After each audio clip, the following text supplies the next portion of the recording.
NWS 204 here, and today we're taking a look at the brand new 80th anniversary Trackmaster James. This is brand new and has just come out in every single country. The 80th anniversary merch is really cool, and on this channel we're going to take a look at, well, the best of the 80th anniversary merch. So let's take a look at all the best stuff.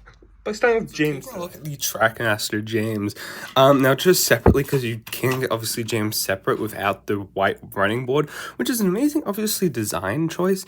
It just sort of stops past like the boil section, which is kind of crappy to be honest with you, but still, nonetheless, it does work. It does look as good as the Tomy models. Now James, I just want to look at him without the tender.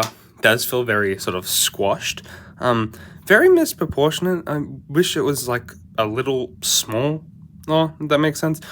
But then again, just to match with the other engines, I do think this is perfectly fine. Could be the all engines go sort of stuff. Now, obviously, put a battery in it, so James does obviously run pretty good. Like the way they've done this, and it's not in like a full black color that you can't tell it's black. It is done in a sort of gunmetal gray sort of look color, like how the pistons rods look a lot more train-esque compared to the Charger sort of look. Now the coupler sort of at the back is kind of long, which kind of doesn't help when you add a tender for one of the tender engines. Makes sense more for the tank engines, but the tender engines, it just feels so far away. The coupling should realistically be somewhat where that is, in that sort of point. Obviously, you can unscrew this, change it up, of course, do your own means or pleasure. Taking a look at James's tender, I think this is like, besides the Tomy battery operated ones, this is the first time that you can take the coal load obviously out and obviously put it back in. This is definitely going to be good for kids that are trying to obviously learn and grow at an experienced rate. I do like the design. I forgot to actually mention on the James here. You can see the rivets. I think this is just great attention to detail for the 80th anniversary, of course.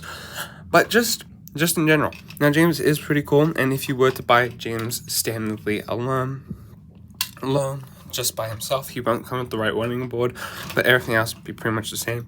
I forgot to mention the face looks pretty good. Very chunky, very chubby.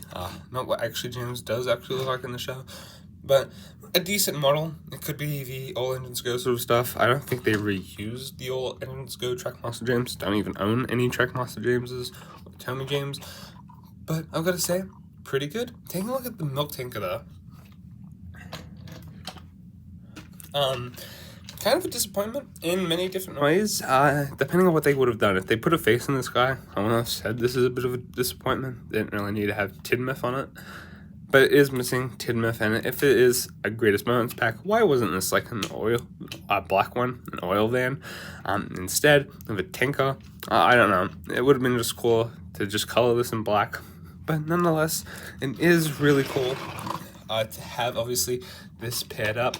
I can't really show you how this really does running because I don't really own the track, but just to quickly compare this to one of the metal engines that I have, I only have like a couple of the all engines go metal engines, just to compare it to sort of the metal James. The metal James is pretty much tender to front of the train, sort of same size.